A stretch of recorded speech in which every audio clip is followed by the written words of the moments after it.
Suatu pagi pada tahun 1968 di Desa Ratujaya, Depok, keheningan dipecahkan oleh suara dentuman yang berasal dari dua kereta api yang bertabrakan.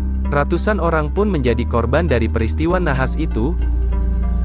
Malangnya, 25 tahun kemudian pada tahun 1993, kejadian serupa terjadi kembali di lokasi yang hampir sama, dan juga tak kalah nahasnya. Bagaimanakah sebenarnya peristiwa kecelakaan naas yang berulang itu bisa terjadi? Tanggal 20 September tahun 1968. Hari yang biasa di stasiun Depok. Jumat pagi, pukul 9.30. Kereta api bernomor 406 dari stasiun Jakarta Kota, tujuan akhir stasiun Bogor, dengan lokomotif listrik 3201 tiba. Pengatur perjalanan kereta api, PPKA Stasiun Depok, Ahmad Nata Menggala kemudian menghubungi stasiun Citayam. PPKA Citayam.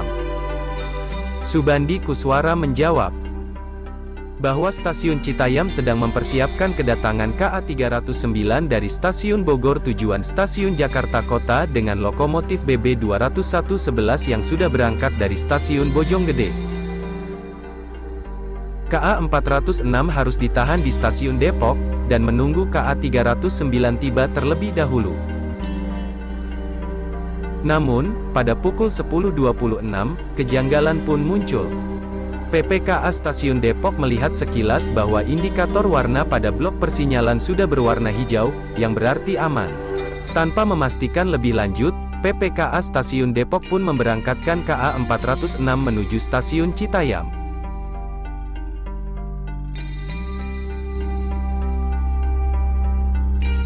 Di saat yang bersamaan, KA 309 juga diberangkatkan dari stasiun Citayam.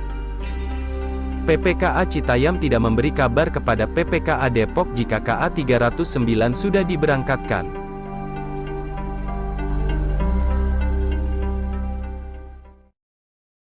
Jalur lintas Depok hingga Bogor pada waktu itu masih berupa satu jalur atau jalur tunggal.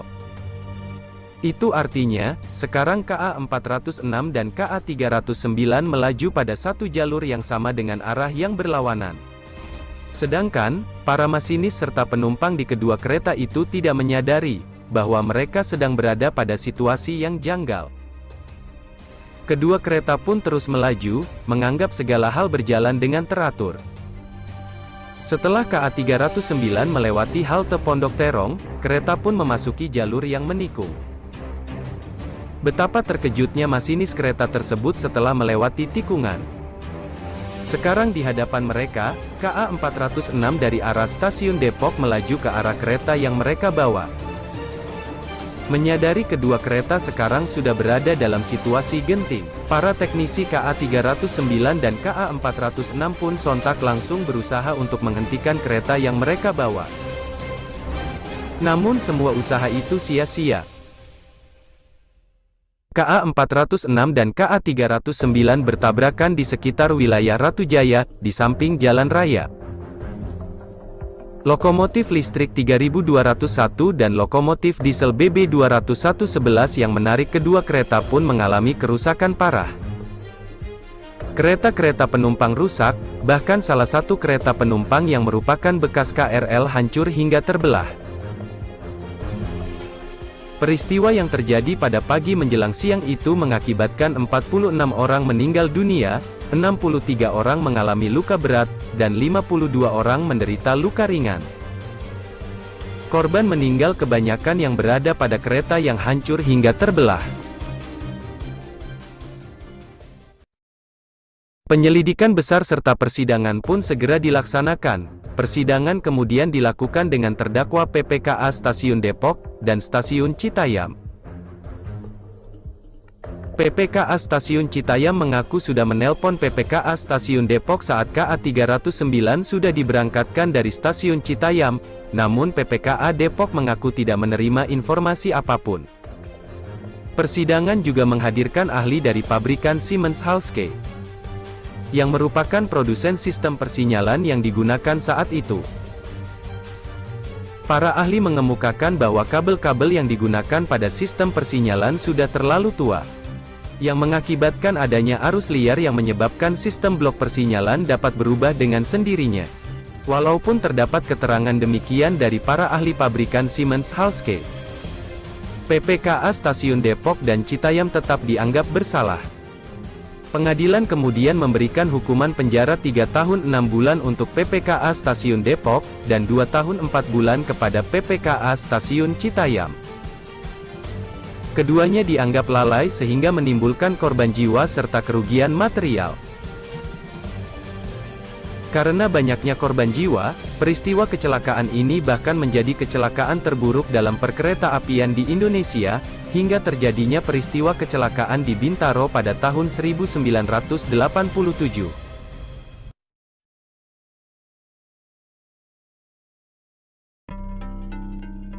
Jalur tunggal, atau single track, dianggap sebagai salah satu faktor utama terjadinya peristiwa pada tahun 1968 itu. Maka pada tahun 1983, pengerjaan jalur ganda atau double track di jalur Manggarai Bogor pun dimulai.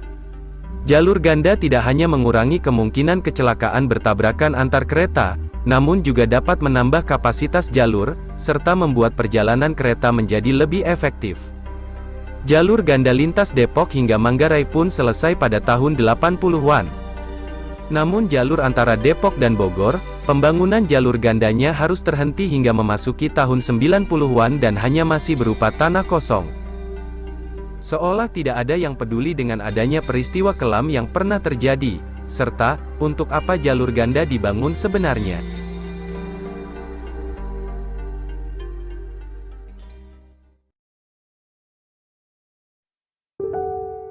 Pada tanggal 2 November tahun 1993, pagi hari pukul 7.25, dua KRL ekonomi bertabrakan di lintas antara Stasiun Depok dan Stasiun Citayam yang saat itu masih berupa jalur tunggal akibat pembangunan jalur ganda terhenti hingga Depok.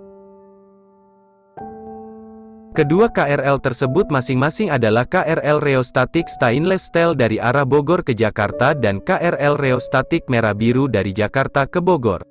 KRL yang menuju arah Jakarta dipenuhi oleh penumpang yang rata-rata merupakan para mahasiswa dan karyawan. Sementara KRL dari yang menuju ke Bogor relatif lenggang kosong penumpang. Akibat tabrakan tersebut, 20 orang korban meninggal dunia, sementara 223 lainnya mengalami luka berat dan luka ringan. Pada peristiwa itu, dilaporkan bahwa masinis dan istrinya menjadi korban. Istri dari masinis KRL arah Jakarta, menumpang di kabin masinis KRL dari Depok arah Bogor yang saat itu ia hendak pulang usai berbelanja di Depok. Keduanya pun ikut menjadi korban dalam peristiwa itu. Lokasi tabrakan kedua KRL ini berlokasi hanya beberapa ratus meter dari lokasi peristiwa yang sama di tahun 1968 silam. Kecelakaan ini terjadi karena kesalahan manusia. Selamat, petugas PPKA yang mengatur perjalanan kereta api di Stasiun Depok dikabarkan memberangkatkan KRL dari arah Depok tanpa terlebih dahulu memperoleh berita dari Stasiun Citayam. Sebetulnya ia ragu-ragu sebelumnya, tetapi tetap diberangkatkan. Akibatnya dua buah KRL melaju dari arah yang berlawanan di satu rel, dan akhirnya tabrakan dahsyat terjadi. PPKA Stasiun Depok dan Stasiun Citayam kemudian diberi sanksi penjara selama 3 tahun. Menurut wartawan Suara Karya, kebanyakan penumpang yang tewas adalah mereka yang menumpang KRL jurusan Depok ke Jakarta karena KRL tersebutlah yang dipenuhi oleh penumpang mahasiswa dan karyawan. Evakuasi bangkai gerbong-gerbong KRL pun dilakukan mulai pukul 1 siang. Gerbong yang terlipat ditarik dari belakang oleh kereta diesel. Pada penarikan pertama, gerbong KRL yang terlipat itu hampir terguling sehingga petugas segera memberi isyarat agar penarikan dihentikan.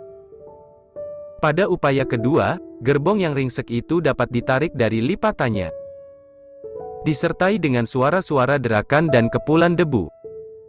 Semua usaha itu dilakukan untuk mengevakuasi jenazah kedua masinis dan seorang lainnya yang masih terhimpit di kedua kabin KRL itu. Seorang saksi sekaligus penumpang bernama Muhammad Isa bercerita, Saya dulu masih tingkat 2 kuliah di Depok saat mau ulangan tengah semester. Kejadiannya tanggal 2 November tahun 1993 kurang lebih pukul 7.30 pagi.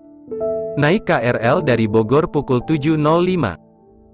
Tidak seperti biasanya saya dapat duduk di gerbong satu tepat di belakang kabin masinis. Bangku untuk 2 orang dipakai oleh bertiga bersama 2 teman saya, plus puluhan teman saya yang berdiri. Salah satu teman iseng mengatakan, "Woi Sah, hati-hati lu di depan, nanti tabrakan." Dalam perjalanan entah kenapa kita ngobrol tentang tabrakan Bintaro. Dan tidak seperti biasanya KRL tersebut larinya cukup kencang, kira-kira sekitar 80 km per jam. Sesampainya di Citayam, biasanya KRL silang dulu atau nunggu sampai KRL dari Depok datang, namun saat itu tidak ada silang dan KRL melaju kembali dengan kecepatan tinggi. Begitu mau masuk Ratu Jaya sebelumnya kan ada tikungan, tiba-tiba pintu kabin masinis terbuka dan berhamburan orang. Saya pikir diusir penjaga, orang terakhir teriak-teriak, "Ada kereta di depan! Ada kereta di depan!" Spontanlah saya pegangan tiang dan jongkok, karena gak bisa kemana-mana lagi sehubungan orang-orang sudah berdesakan. Saat tumbukannya saya udah gak inget apa-apa lagi. Saya hanya ingat setelah tabrakan loncat dari KRL dan masuk parit dot dan kaget begitu melihat KRL ada 2 warna dan gerbong pertama KRL dari arah Jakarta, berdiri kebelah 2.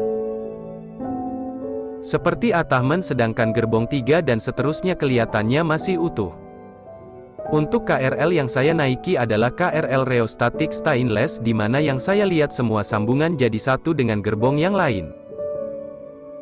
Ada untungnya juga syarat penumpang sehingga saya masih ada sampai sekarang.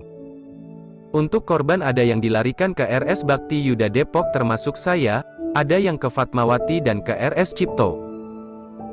Kejadian sekali-kalinya seumur hidup. Kepala saya dijahit tanpa dibius terlebih dulu.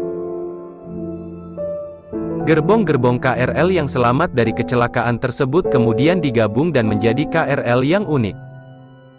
Karena KRL ini merupakan campuran dari KRL Rheostatic Stainless Steel dan Mild Steel.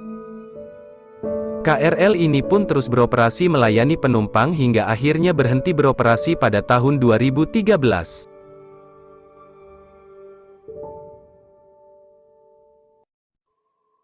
Seusai terjadinya tabrakan kedua KRL itu, pemerintah memerintah untuk segera melanjutkan pembangunan jalur ganda yang terhenti hingga stasiun Depok agar segera melanjutkannya ke stasiun Bogor.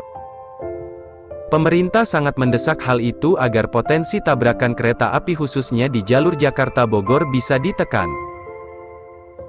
Pembangunan jalur ganda pun selesai seluruhnya hingga stasiun Bogor sekitar tahun 1995. Dengan selesainya jalur ganda Jakarta-Bogor diharapkan tidak akan ada lagi peristiwa tabrakan antar kereta di masa yang akan datang.